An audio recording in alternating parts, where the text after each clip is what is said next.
Capítulo 52. Pasado. Tal como el comandante Kress había predicho, el primer salto de las dos naves rebeldes no era más que un señuelo. Trazando una peligrosa ruta que haría contacto con la zona exterior de los mundos del núcleo, y posteriormente atravesando una zona de asteroides a velocidad subluz, reducirían considerablemente el peligro que Wori, su sede oculta en los mundos exteriores, pudiese ser rastreado. Fue un largo y agónico viaje de más de 70 horas donde los tripulantes podían escuchar los lamentos de los refugiados Gossam. Lo habían perdido todo. Sus hogares, sus pertenencias y miembros de su familia. Incluso habían 7 niños huérfanos entre la multitud. Las raciones de comidas no eran suficiente para todos, pero al menos no desfallecerían por el hambre antes de llegar al refugio. Toba permanecía en la enfermería, quien junto a Wakto observaban a los dos clones y se aseguraban que nada malo les ocurriese. Boyle finalmente había despertado, desorientado y confundido, pero al menos no tenía ninguna herida grave. Sin embargo, Bly permanecía inconsciente y sedado, pues la tripulación no quería que despertase antes de removerle el chip inhibidor. ¿Y cómo es que lo conoces? Le preguntó al Lurmen. Fue hace mucho tiempo. Mi aldea era pacífica y alejada de todo el conflicto que reinaba en la galaxia. Hasta que un día, un extraño grupo se presentó pidiendo por ayuda. Uno de sus amigos había sufrido de graves heridas y necesitaba atención médica. Ellos eran Jedis. Bao. Debe ser impresionante ser un Jedi. Dijo emocionada. Y sí que lo son. Respondió con una sonrisa. Eran 3 de ellos. Una Twi'lek, Ayla Secura. Un humano, Anakin Skywalker. Y su padawan, una togruta llamada Ahsoka Tano. Y junto a ellos varios clones que nos ayudaron. Al escuchar ese nombre, Boyle suspiró profundamente. Viejos recuerdos venían a su mente. Muchos recuerdos felices. Podía recordar a su antiguo general, Obi-Wan Kenobi, tolerando a su padawan Anakin, y a la togruta, padawan de su padawan. ¿Tú los conocías? Aún recuerdo como si fuese ayer cuando luchábamos codo con codo en el campo de batalla.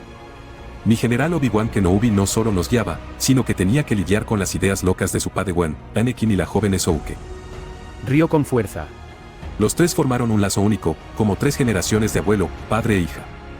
Gracias a ello, las legiones 212 y 501 trabajaron en conjunto múltiples veces, y conocí a muchos de mis hermanos fuera de mi legión. Rex, Sinkos, Echo, Jesse, entre muchos otros, se volvieron mis hermanos de armadura azul. Ellos junto a Cody, Waxer, Trapper y mis hermanos de armadura amarilla, formamos una inmensa gran familia. Todo hasta esa maldita Orden 66. Finalizó con rabia en su rostro. ¿Qué es la Orden 66? Preguntó inocentemente. Toba, no creo que sea momento de... Trató de persuadirla, pero Boyle se le adelantó. Está bien, Wakto. Debes saberlo. Dijo con un gran pesar. La Orden 66 fue una trampa. Una trampa contra los Jedi.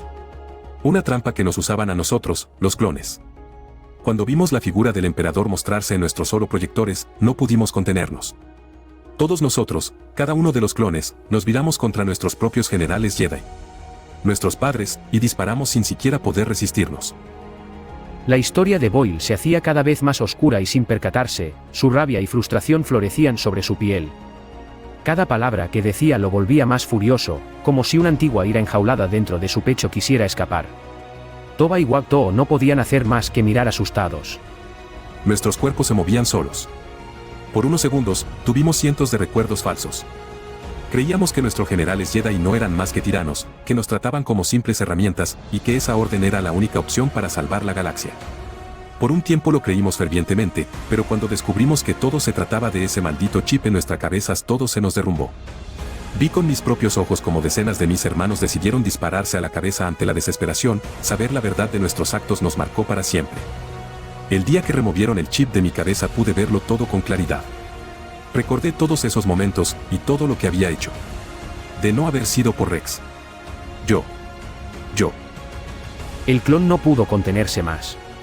Todo era demasiado duro para él. Como una vieja cicatriz que ardía en el alma y tal vez nunca podía ser curada. Tenía que cargar con esa carga el resto de su corta vida, y aunque hacía lo posible por remediar lo que él y sus hermanos crearon, eso sería algo que nunca se podría perdonar. El clon apretaba sus dientes y sus puños con fuerza. Hacía lo posible por contener su dolor, Pero era demasiado para que un solo individuo lo soportase.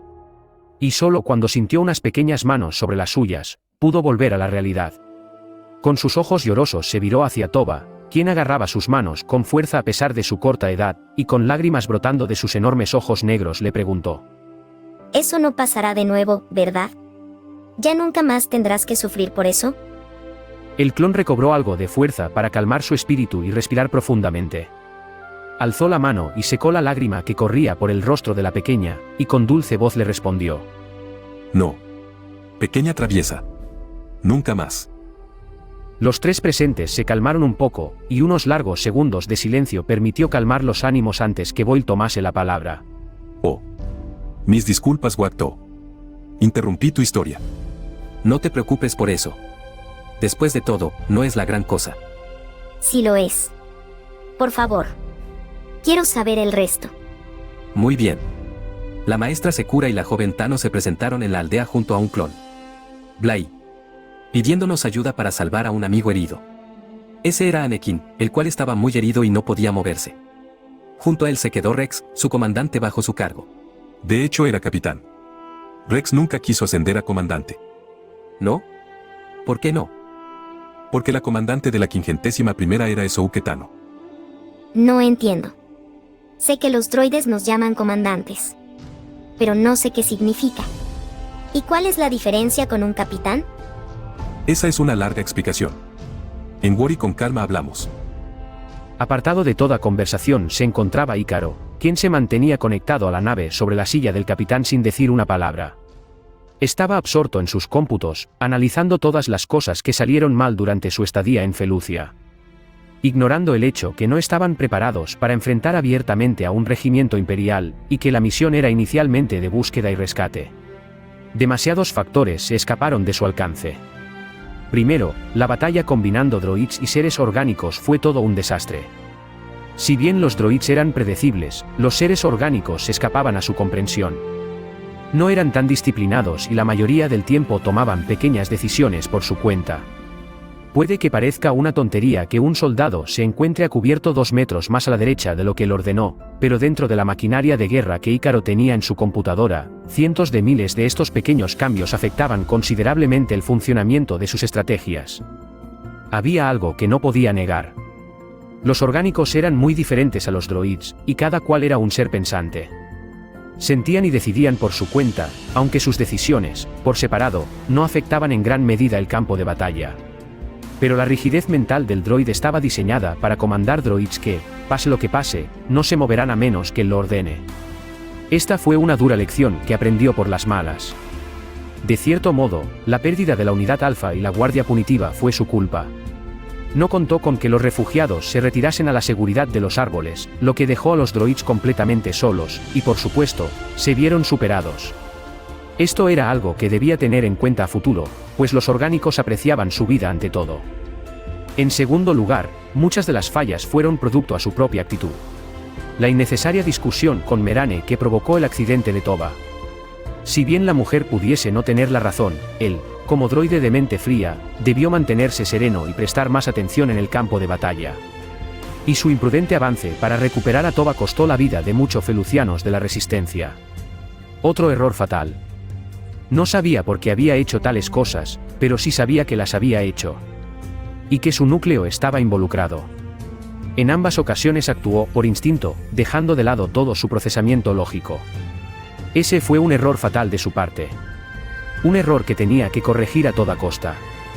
En tercer lugar estaban las enseñanzas de la maestra Shakti, que si bien fueron muy beneficiosos, habían muchos temas de los cuales no pudieron hablar.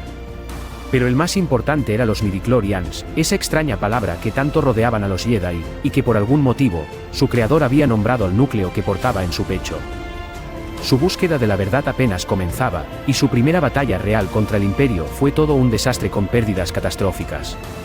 Pero si algo bueno podía extraer con el mejor de los optimismos, era el conocimiento y la información que obtuvo.